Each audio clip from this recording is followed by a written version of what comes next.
함께 보실 말씀은 히브리서 11장입니다. 히브리서 11장 7절의 말씀, 신약성경 365쪽쯤에 있습니다.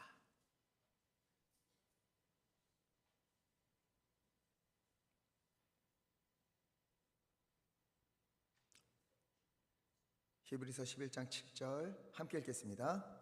믿음으로 노아는 아직 보이지 않는 일에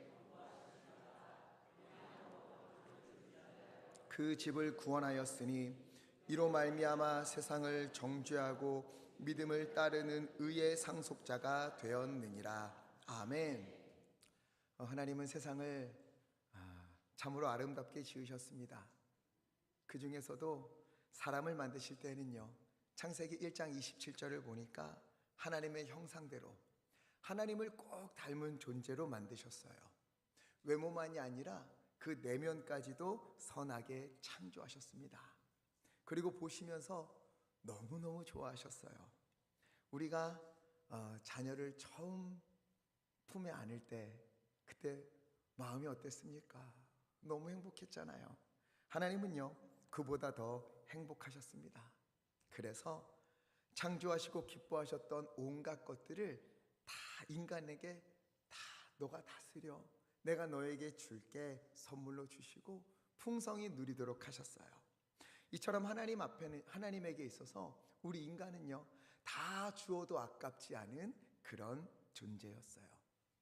하지만 안타깝게도 하나님은 계속해서 배신을 당하시지요. 아담과 하와, 이 동산에 있는 거 다 너희 거야. 근데 딱 하나, 이것만 먹지 마. 이것만 너희가 먹지 마. 그렇게 말씀하셨던 그 선악과, 그거를 결국 먹고 불순종하는 안타까운 죄를 범하고 맙니다. 가인은 어때요? 하나님을 꼭 닮은 존재였던 자기 동생인 아벨을 돌로 쳐서 들에서 죽이지요. 계속해서 죄가 죄를 낳으며 하나님 마음에 깊은 상처를 남겼어요. 창세기 6장 5절을 보니까 사람의 죄악이 세상에 가득하였고 마음으로 생각하는 모든 계획 역시도 항상 악했던 것을 하나님이 보셨습니다. 이것을 보시면서 그 마음이 어떠했을까요? 하나님이 어떻게 창조하셨는데, 창조하시고 너무나 기뻐하셨는데, 이제 이것을 보시니까 창세기 6장 6절 함께 읽겠습니다. 시작. 땅 위에 사람 지으셨음을 한탄하사 마음에 근심하시고. 아멘. 땅 위에 사람 지으셨음을 한탄하시고 근심하셨습니다. 보기만 해도 심히 기뻐하셨던 인간이, 다 주어도 아깝지 않았던 그 인간이 이제는 하나님을 한탄하게 하고 탄식하게 만드는 그런 존재가 된 거죠. 이유가 뭘까요? 혹시나 아담 이후로 많은 세월이 흐르면서 하나님을 모르는 세대들이 태어나서 하나님을 알 수 없었으니 어쩔 수 없이 일어난 일들이 아닐까, 이렇게 생각할 수 있는데 과연 그럴까요? 우리 사진 하나, 그림 하나 보여주실래요? 여기 보시면 아담부터 노아까지의 족보가 나와 있어요. 보시면 가장 위에 제가 빨간색으로 네모를 해놨는데 아담입니다. 이 주황색으로 쭉 그어져 있는 게 아담이 살아있던 그 기간이에요. 930년. 그래서 제가 오른쪽에 빨간색으로 세로선을 그은 게 있어요. 그때까지 아담이 산 겁니다. 쭉 내려가 보면 아담은요, 셋, 에노스, 게난, 마할랄렛, 야렛, 지난주에 보았던 에녹, 그리고 에녹의 아들 무드셀라, 그의 아들 노아의 아버지인 라멕이 자랄 때까지 아담이 살아있었어요. 아담이 죽어서 오랜 세월이 흐르면서 다 믿음을 잃어버린 게 아닙니다. 하나님이 창조하신 첫사람 아담이 이들과 함께 숨을 쉬고 에덴 동산의 이야기도 생생하게 들려주고, 거기서 내가 왜 쫓겨났는지 그 이야기도 들려주고, 또 믿음으로 아벨이 예배 드렸는데 가인에게 맞아 죽었던 이야기, 믿음으로 예배해야 된다, 그런 이야기들을요 수도 없이 들려주었던 그런 시대입니다. 노아가 태어나기 전까지, 노아 위 때까지는요 아담과 함께 살았어요.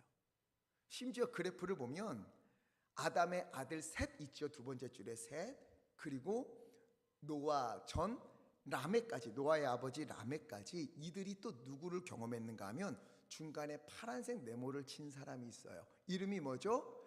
에녹.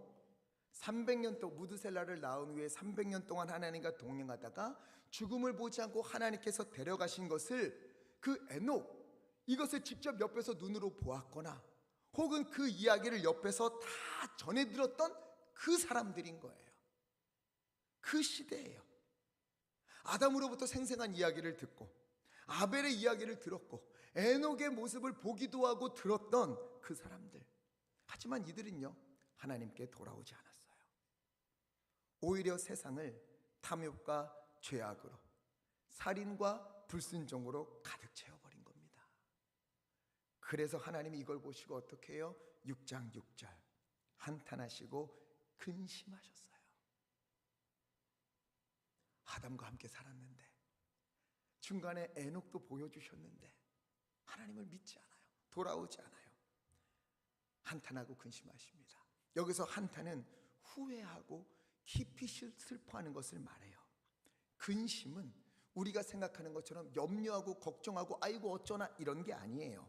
하나님의 근심은 걱정이 아닙니다. 염려가 아닙니다. 마음 아파하고 고통을 느끼는 것, 하나님 마음에 상처를 입는 것, 이게 근심이에요. 하나님의 상처를 너무 많이 받았어요. 그래서 어떻게 하기로 하셨는가? 6장 7절 함께 읽겠습니다. 시작. 이르시되 내가 창조한 사람을 내가 지면에서 쓸어버리되 사람으로부터 가축과 기는 것과 공중의 새까지 그리하리니 이는 내가 그것들을 지었음을 한탄함이니라 하시니라. 아멘. 여러분, 오늘 이 아침 우리가 좀 귀를 열고 마음을 열고 하나님의 탄식하는 소리를 좀 들을 수 있었으면 좋겠어요. 어쩌면 오늘 이 자리에 함께 예배하고 있는 우리를 보시면서 하나님이 이처럼 한탄하고 탄식하시는 것은 아닐까요?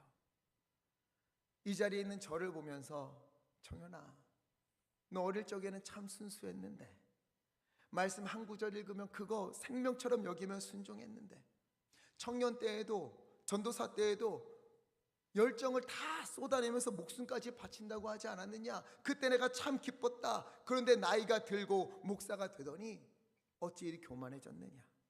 왜 이리 게을러졌느냐?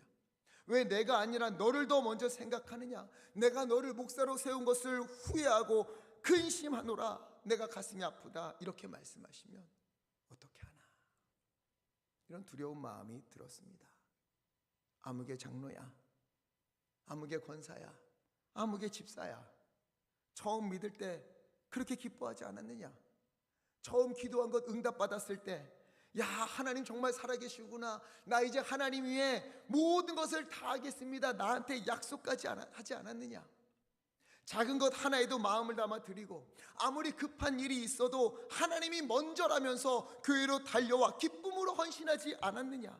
그런데 그 모습 다 어디 갔느냐? 겸손 잃어버리고 열정도 사라지고 다른 성도들을 위해 열심히도 기도했던 그 소리가 왜 이제는 내 귀에 들리지 않느냐? 내가 너를 기뻐했는데 이제 너를 보면 한숨이 나오고 가슴이 아프고 상처를 받는구나. 여러분, 이렇게 말씀하시면 어떡합니까? 그런데도 하나님은요, 이러한 때에도 은혜를 잊지 않으시지요. 호세아 11장 8절 우리 함께 읽겠습니다. 시작. 에브라임이여 내가 어찌 너를 놓겠느냐? 이스라엘이여 내가 어찌 너를 버리겠느냐? 내가 어찌 너를 아드마같이 놓겠느냐? 어찌 너를 스보임같이 두겠느냐? 내 마음이 내 속에서 돌이키어 나의 긍휼이 온전히 불붙는 하도다. 아멘. 죄가 가득해서 하나님께 상처드린 것이 너무 많아서 심판해야 되는데, 하나님이 심판하기로 작정을 하셨는데도 우리를 너무 사랑하셔서, 그들을 너무 사랑하셔서 애절한 음성으로 다시 부르시는 거예요. 돌아오라, 돌아오라. 내가 어찌 너를 버리겠느냐? 내가 어찌 너를 그냥 두겠느냐?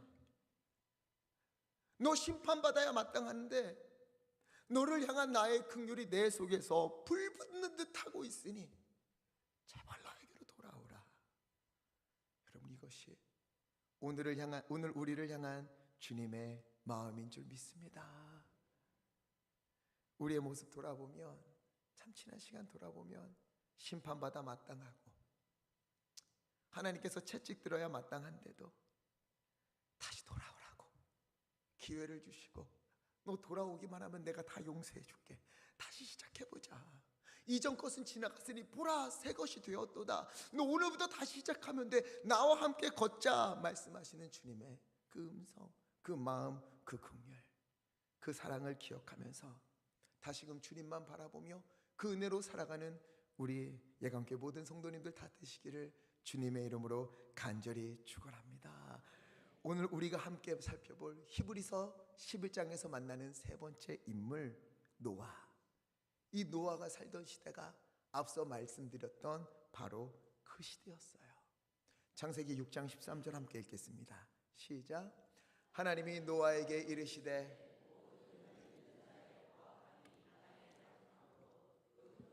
내 앞에 이르렀으니 내가 그들을 땅과 함께 멸하리라. 아멘. 모든 혈육 있는 자의 포악함이 땅에 가득하였다.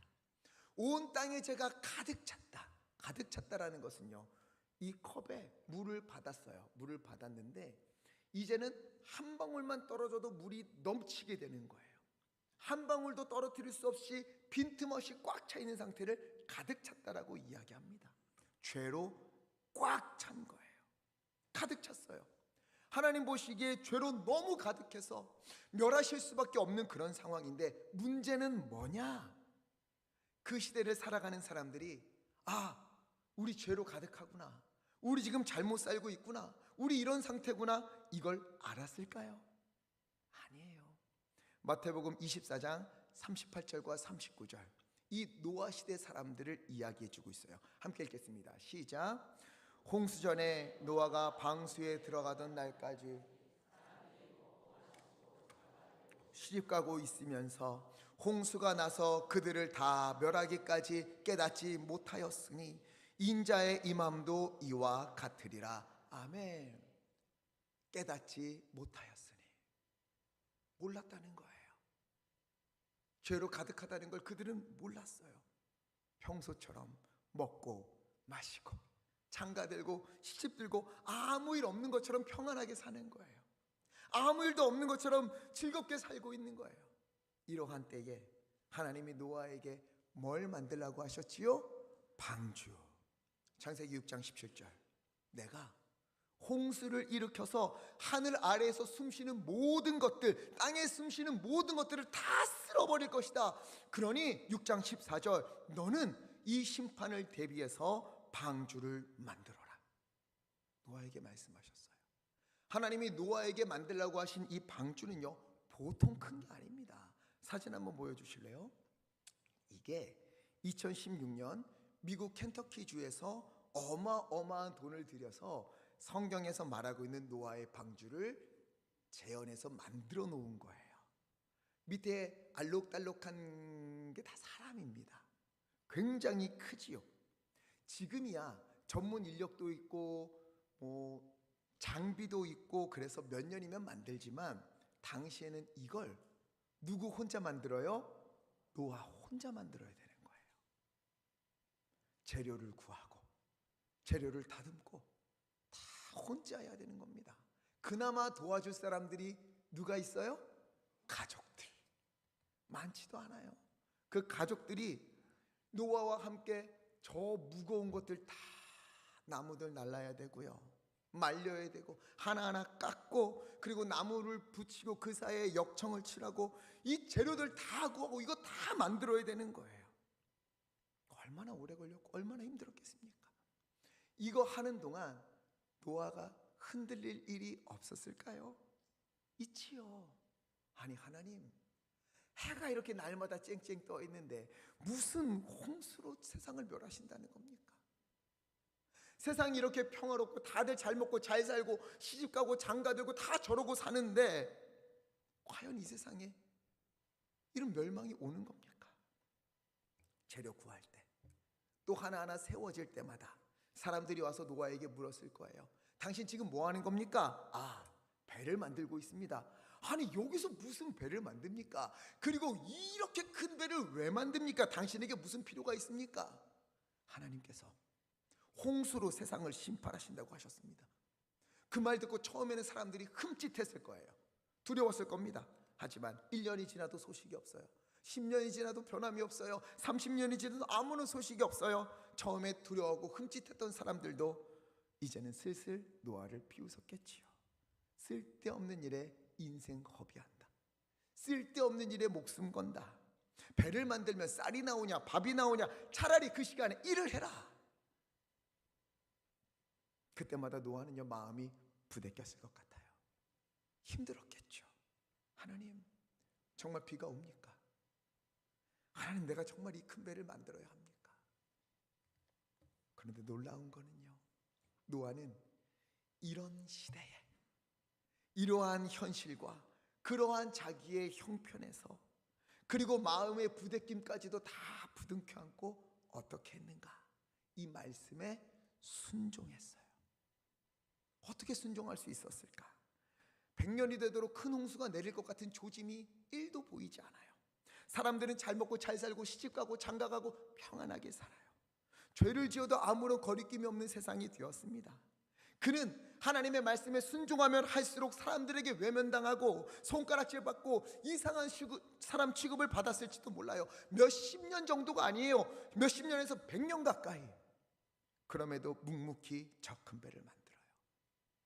어떻게 그럴 수 있을까? 그 이유가 무엇일까? 히브리서 11장 7절 함께 읽겠습니다. 시작. 믿음으로 노아는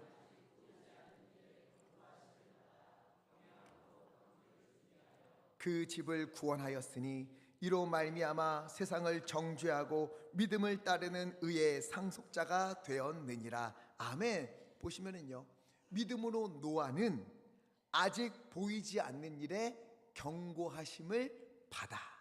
무엇으로? 경외함으로. 무엇으로? 경외함으로 방주를 준비한 거예요. 즉 노아가 그 오랜 세월 동안 온전히 순종할 수 있었던 것은 다른 게 아닙니다. 하나님을 경외하는 그 경외심 때문이었어요. 그럼 경외가 무엇일까? 경외란 공경하면서 두려워하는 마음을 뜻해요. 하지만 성경이 말하는 경외는 단순히 무서워하는 게 아닙니다. 하나님이 내가 잘못한 것 하나하나 수첩에 다 기록하시고 시간이 되면 나를 앞에서 부르셔서 너 이때 이거 잘못했지, 이거 너 잘못했잖아, 너 이거 어떡할 거야, 다 심판하시고 그때마다 채찍질하시고 벌을 내리실 것 같아서 그 앞에서 벌벌벌 떨면서 순종하는 것, 이것을 경외라고 얘기하지 않아요. 그건 공포지요. 그건 무서움이에요. 물론 경외에는 두려움이 있습니다. 하지만 경외의 중심에는 사랑이 있어요. 경외는 사랑이 만들어내는 두려움입니다. 하나님이 어떤 분이신지를 알기에, 나를 얼마나 사랑하시는지를 알기에, 내가 이렇게 하면, 내가 이런 말을 하면, 내가 이런 생각을 하고, 내가 이런 행동을 하면 나를 그토록 사랑하시는 하나님의 마음이 얼마나 아프실까.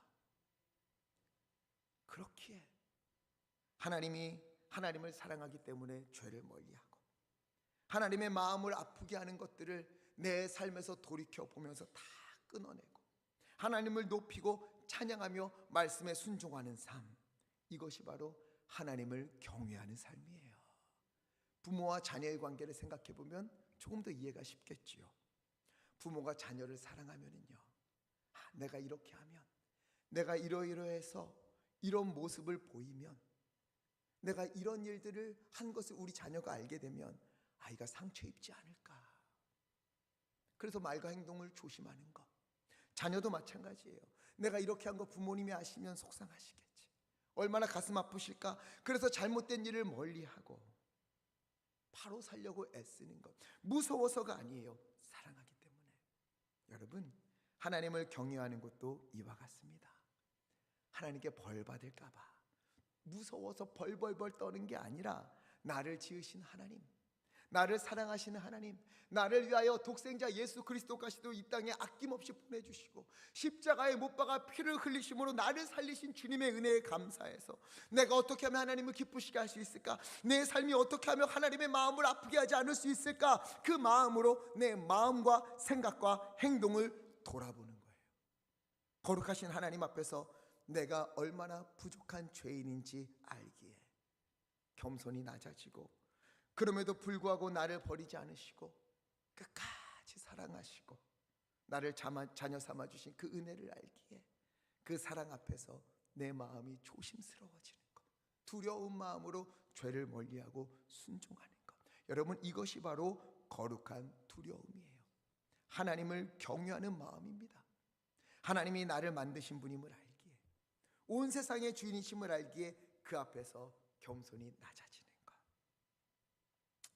나를 살리시기 위해 독생자를 내어주신 그 사랑을 저버리고 싶지 않아서 오늘도 나를 살피며 주님 앞에 순종하며 주님이 말씀하시는 것 하나하나 가볍게 여기지 않고 흘려 듣지 않고 내 마음에 받아들이고 그 말씀을 목숨 걸고 살아내는 마음, 이것이 바로 하나님을 경외하는 거예요. 여러분, 우리에게도 이러한 경외심이 있습니까? 여러분, 하나님을 경외하십니까? 내가 믿기는 믿는데 경외하는지 아닌지는 모르겠다. 하나님을 경외할 때는요, 분명한 증거가 나타나게 되어 있어요. 어떤 증거가 나타나는가? 하나님을 경외할 때 우리의 삶에 어떤 현상이 나타나는가? 오늘 본문 11장 1절 다시 함께 읽겠습니다. 히브리서 11장 7절 시작. 믿음으로 노아는 아직 보이지 않는 일에 경고하심을 받아 경외함으로 방주를 준비하여 그 집을 구원하였으니 이로 말미암아 세상을 정죄하고 믿음을 따르는 의의 상속자가 되었느니라. 아멘. 자, 노아는요, 보이지 않는 일에 경고를 받았어요. 창세기 6장 17절 말씀처럼 홍수를 일으켜서 땅에 있는 모든 것들을 다 죽이겠다. 그러니 6장 14절, 너는 너를 위하여 방주를 만들어라. 방주에 들어가라. 들어가서 심판을 면하라. 너는 살아야 한다. 이 말씀을 들었어요. 경외함으로 들었어요. 노아의 마음이 얼마나 아팠겠습니까? 상처받은 하나님의 마음이 고스란히 그에게 전해지는 거예요. 그래서 경외함으로 어떻게 했는가? 오늘 7절, 방주를 준비했어요. 창세기에서는 이것을 어떻게 표현하는가? 6장 22절, 하나님이 자기에게 명하신 대로 어떻게 했더라? 다 준행하였더라. 아멘. 노아는요, 하나님을 경외했어요. 그러자 그것이 무엇으로 나타났는가? 순종, 모든 말씀에 다 준행하는 것으로 나타났다는 것입니다. 그래서 경외에는요, 말씀을 무겁게 받아들인다, 이런 뜻이 있어요. 이건 내가 할 수 있으니까 이건 순종해야지. 이건 조금 어렵네, 이건 내가 순종할 수 있는 말씀이 아니야. 이 말씀 지켜볼 만하네, 그래 내가 요거 정도는 따라 볼게. 하나님, 이건 아직 아니에요. 이건 내가 아직 준비가 안 됐어요. 이게 아니에요. 하나님을 경외하는 사람은 모든 말씀을 다 준행하는 겁니다. 노아를 보세요. 방주를 만들 때에 어떤 재료는 말씀대로 다 똑같이 구하고, 어떤 재료는 이거 구하기 힘든데 그냥 대충 비슷한 것 구해다가 할까? 자기 마음대로 합니까? 아니에요. 그렇지 않습니다. 모든 것에 다 준행했어요. 할 수 있는 것만 순종하고 준행하는 것, 그거 아닙니다.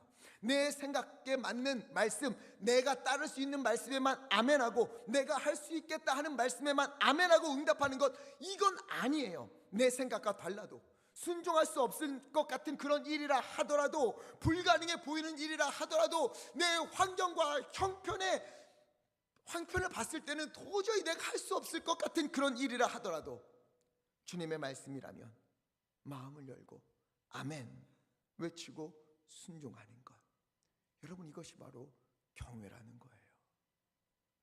물론 우리가 어찌 이 말씀을 다 지킬 수 있겠습니까? 생각해 보세요. 우리 2주 전에 믿음으로 아벨이 하나님께 예배를 드린 것처럼 그렇게 예배하는 삶을 살자 했는데 그거 다 지키기 어렵잖아요. 지난주 믿음으로 에녹처럼 하나님과 동행하는 삶을 살자 말씀드렸는데 힘들어도 눈물 나도 그래도 믿음을 살아내자, 이것도 우리가 다 지키지 못하는데 어떻게 이 말씀을 다 지키겠습니까? 완벽히 지키고 완벽히 수행하지는 못한다 할지라도 그래도 애쓰는 거예요. 어제 실패했어도 오늘 다시 그 말씀 붙들고 순종하는 겁니다. 아침에 넘어졌어도 오후에 다시 일어나 주의 말씀이기에 내가 이 말씀 순종하기 위하여 애씁니다 하고 그 길을 달려가는 거예요. 그렇게 성령님을 의지하면서 순종하기 위하여, 준행하기 위하여 애쓰며 달려가는 것, 여러분, 그런 우리를 보시면서 하나님은요, 너가 나를 경외하는구나 말씀하시는 거예요. 여러분, 하나님을 경외하십니까? 저는 노아가 방주를 만든 이유를 이번에 다시 묵상하면서 얼마나 은혜를 받았는지 몰라요. 노아는요, 단순히 홍수가 무서워서 방주를 만든 게 아니에요. 다 죽이신다니까, 이거 무서워서, 심판이 두려워서 어떻게든 배를 만들어서 나와 가족들 데려가려고 그래서 방주를 만든 게 아니에요. 이유는 딱 하나입니다.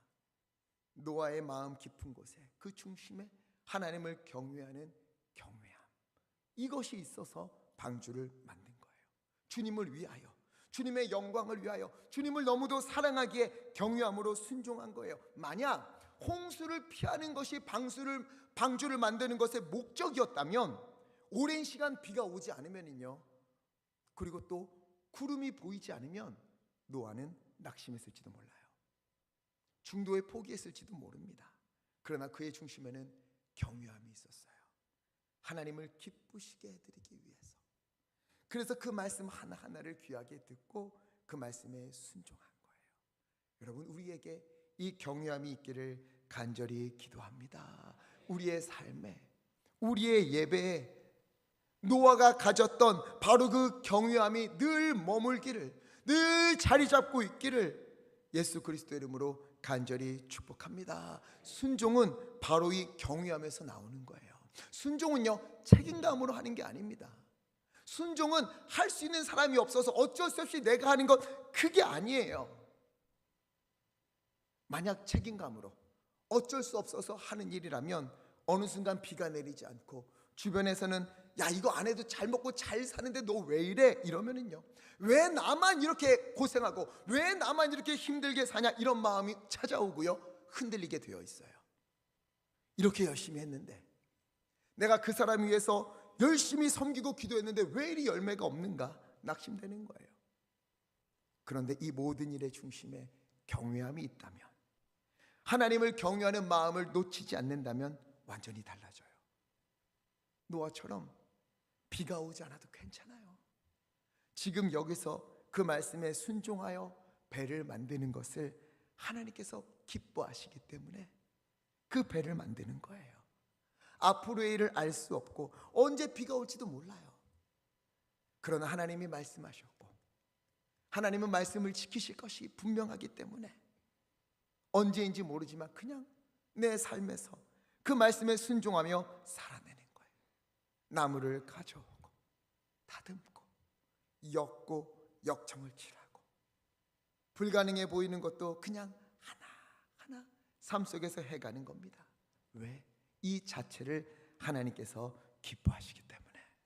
여러분, 이것이 바로 하나님을 경외하는 삶의 삶인 것입니다. 한번 대답해 보실래요? 하나님께서 우리에게 원하시는 것은 성공일까요? 순종일까요? 순종이에요. 순종입니다. 성공은요, 우리가 보는 성공과 하나님이 인정하시는 성공은 꽤나 다를 때가 있어요. 우리는 잘 되는 게 성공이지요. 커지는 게 성공이고 많이 누리는 게 성공이에요.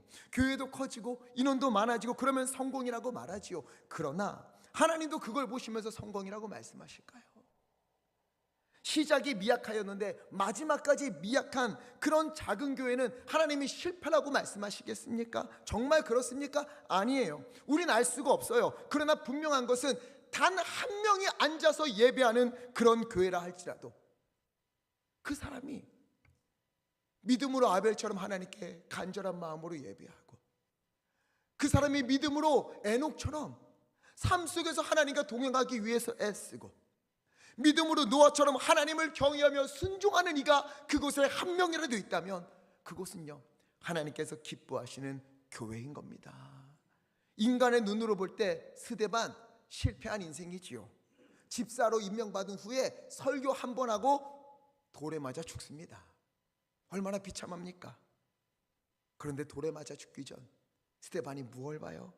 사도행전 7장 56절, 하늘이 열리고 인자가, 예수님께서 하나님 우편에 어떻게 계셨어요? 서 계신 것을 스데반이 봤어요.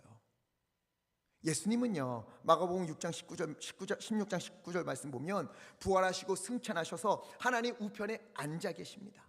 그런데 스데반을 보시면서 어떻게 해요? 차마 앉아있지 못하셨어요. 왜? 스데반을 보니까 가슴이 너무 벅차서.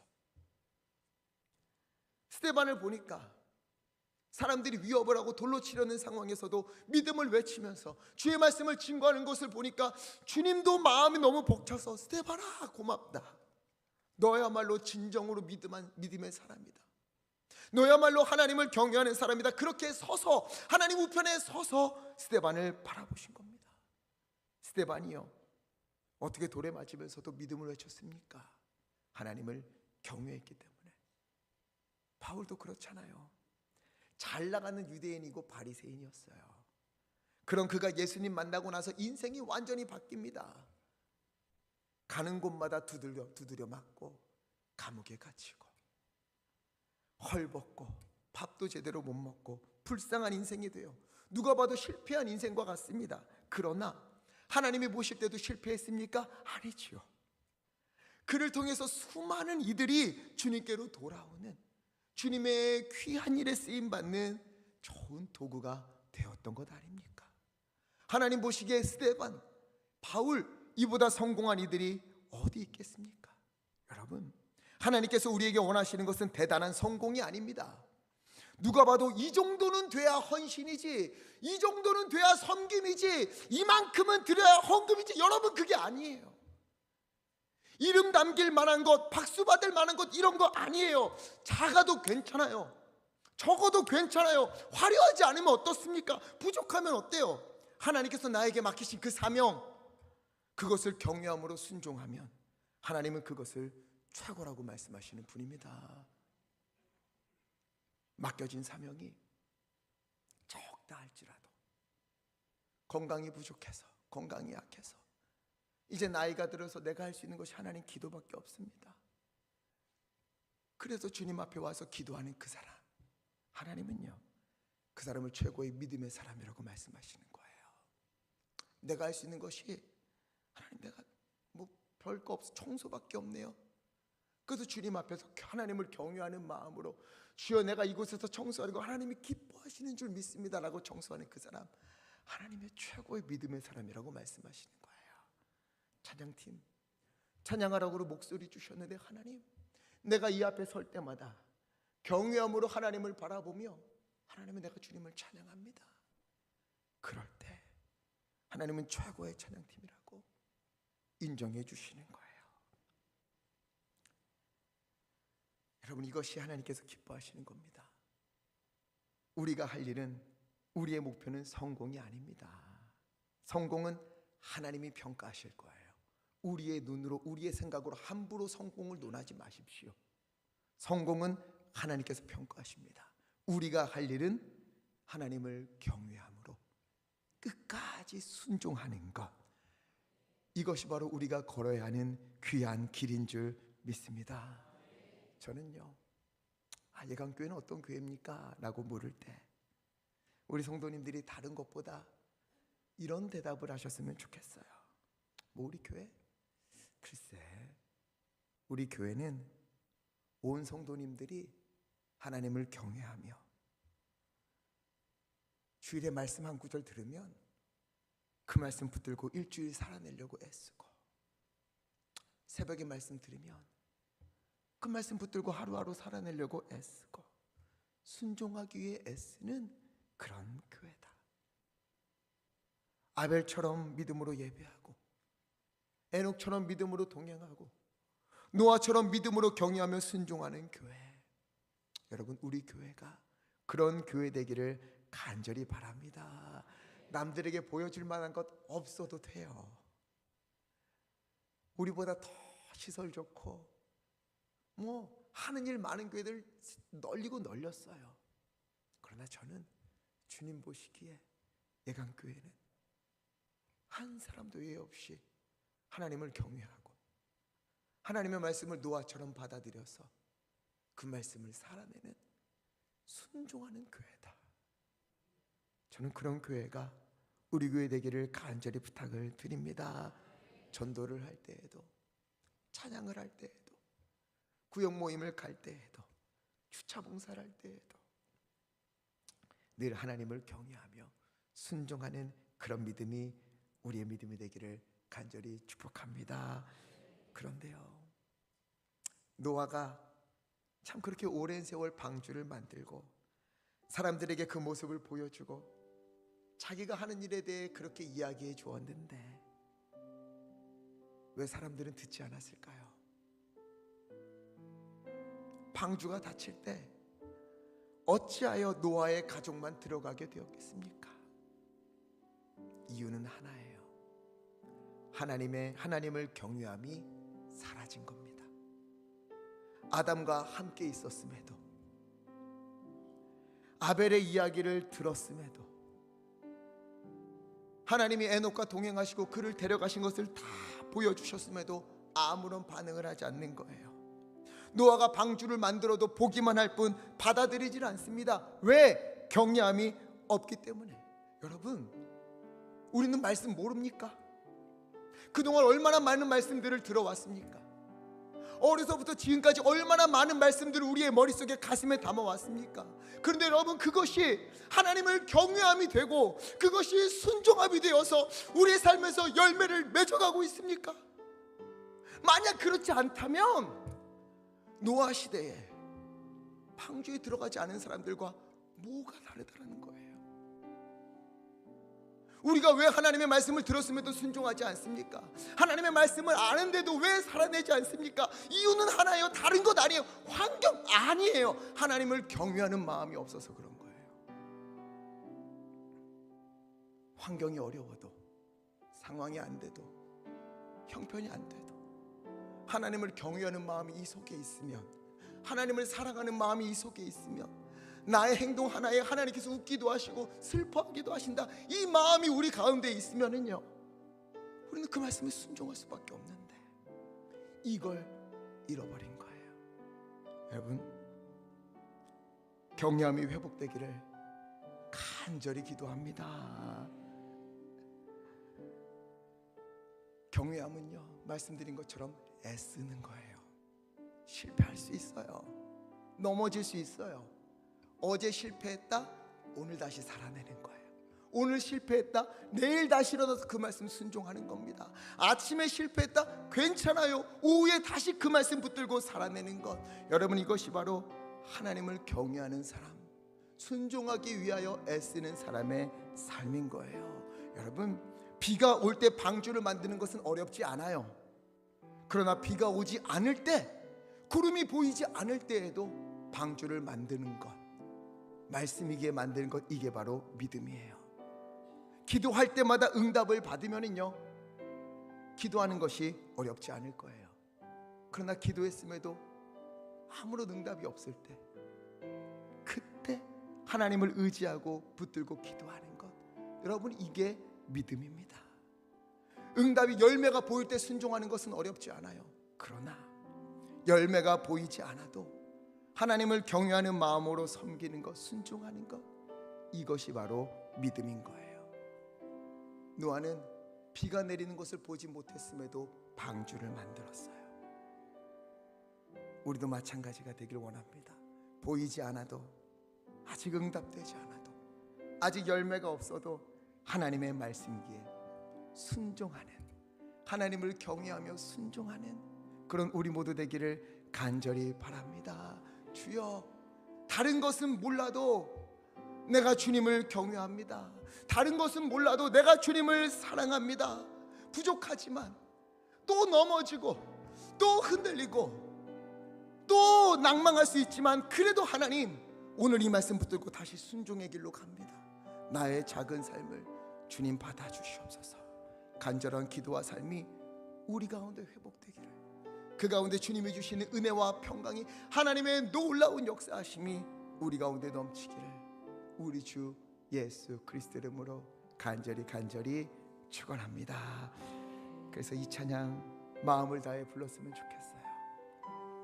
우리 잘 아는 찬양이지요. 주님, 나 주님을 경외합니다.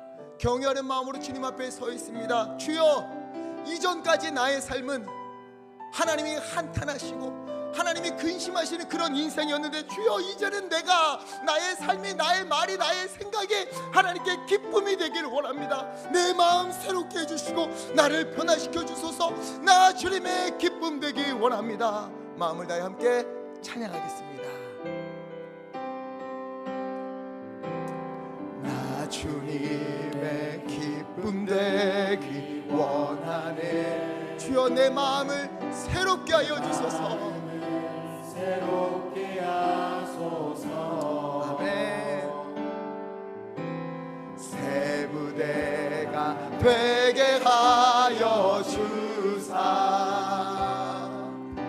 주님의 빛 비추게 하소서. 내가 원하는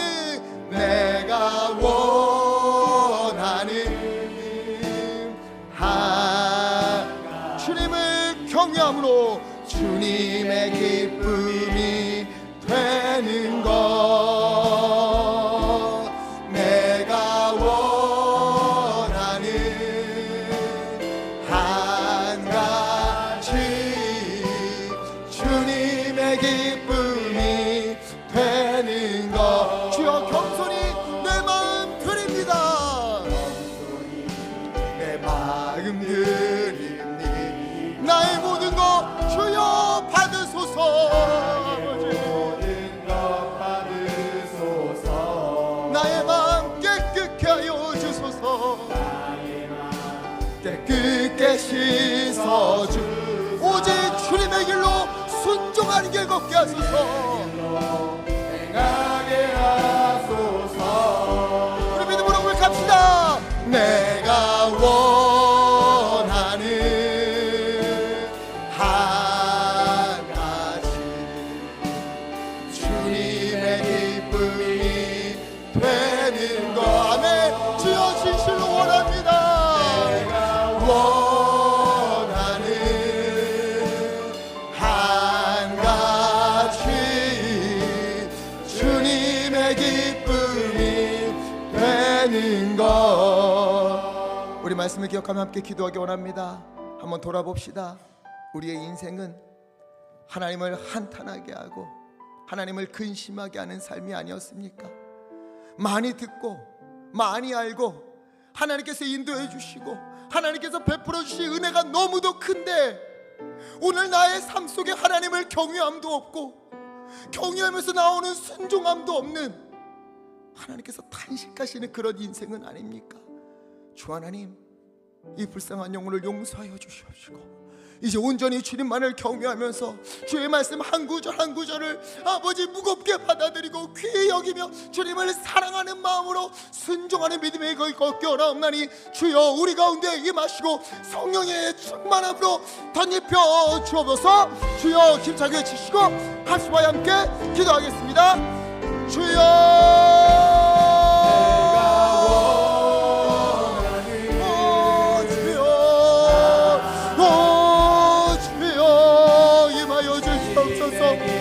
하나님, 우리의 인생이, 하나님의 우리의 삶이 지난 시간이 하나님이여 주님 앞에서 주님을 간직하게 하고 근심하게 하는 그런 삶이었던 것은 아닙니까? 주 하나님, 용서하여 주셔서 이제는 하나님의 주님 앞에 노아처럼 바로 서서 하나님을 경외함으로 아버지 우리의 삶 속에서 말씀 한 구절 한 구절을 붙들고 아버지 하나님의 주님 앞에 기도하기 원하옵나니, 아버지 믿음으로 살기 원하옵나니, 하나님 잡아주시고 아버지 인도하여 주셔서 오 주여, 오 주여, 오 주여 돌보아 주셔서 아버지 하나님의 주님의 기쁨이 되기 원합니다.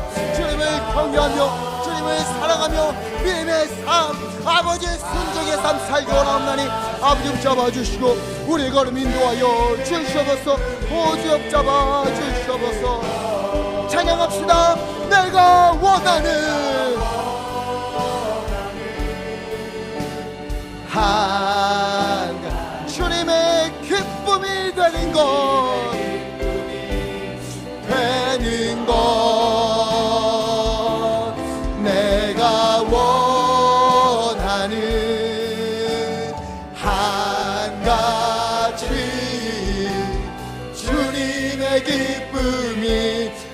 더 찬양합시다. 내가 원하는 한 가지, 주님을 경외하며 주님의 말씀에 순종하며 주님의 기쁨이 되기를 원합니다. 되는 것 내가 원하는 한 가지, 주님의 기쁨이 되는 것.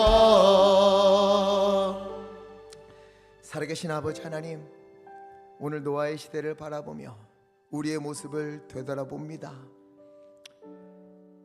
하나님께서 창조하시고 심히 기뻐하셨던 그런 사람이었지만 어느덧 하나님을 잊어버린 채, 경외함을 잃어버린 채 내 생각과 판단이 하나님보다 앞섰던 우리의 연약함을 용서하여 주옵소서. 오늘 우리의 심령에 성령의 충만함을 부어주시사 하나님을 향한 거룩한 경외함을 회복시켜 주옵소서. 나를 그토록 사랑하신 아버지를 나도 너무도 사랑하기에 주님의 마음에 상처를 드리지 않기 위하여 죄를 멀리하고 그 말씀 한 구절 한 구절을 귀히 여기고 삶 속에서 순종하며 살아내는 그 믿음의 삶이 우리 마음속에 불일 듯 일어나게 하여 주시옵소서. 주님의 말씀이기에 이해가 되지 않아도 순종하고 눈에 보이지 않아도 믿으며 열매가 보이지 않아도 내 자리에서 주님의 영광을 위하여 꿋꿋이 그 믿음의 길 걸어가는 우리 예강교회 될 수 있도록 하나님 붙잡아 주시고 인도하여 주시옵소서. 노아가 오랜 세월 동안 비가 내리지 않아도 방주를 준비했던 것처럼 우리도 세상이 알아주지 않아도 사람들이 비웃어도 응답이 더디어도 우리의 삶의 열매가 보이지 않아도 주님을 경외함으로 말씀을 붙들고 끝까지 순종하며 살아가는 믿음의 걸음 다 되게 원하옵나니 주님 우리와 동행하여 주옵소서. 주여, 다른 것은 몰라도 우리는 주님을 경외하기 원합니다. 아버지, 다른 것은 다 잃어버려도 주님을 사랑하기 원합니다. 하나님, 주님의 말씀에 순종하는 교회 되기 원합니다. 아버지, 우리의 작은 삶을 기뻐받아 주시옵소서.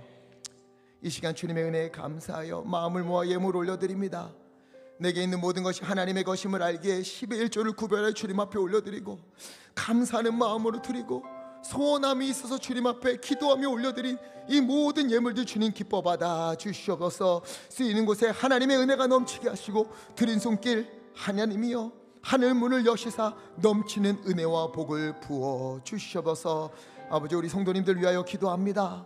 몸에 질병이 있어서 몸이 아파서 주님 앞에서 눈물로 기도하는 성도님들, 주여 이 시간 구하옵나니 오늘 찾아가셔서 여호와 라파 치유 하나님의 손으로 어루만져 주시옵시고 치유하여 주시옵소서. 나음을 입게 하여 주시옵소서. 고쳐 주시옵소서. 하나님이 우리의 삶에 얽히고 설킨 일들, 도저히 열리지 않는 분들, 주 하나님이여 여호와 니시 승리 하나님이여 찾아가셔서 그곳을 열어주시고 얽힌 것들을 풀어주시옵시고 하나님의 은혜로 하나님이 하셨다는 놀라운 고백이 넘치도록 우리 가운데 은혜 위에 은혜를 덧입혀 주시옵소서.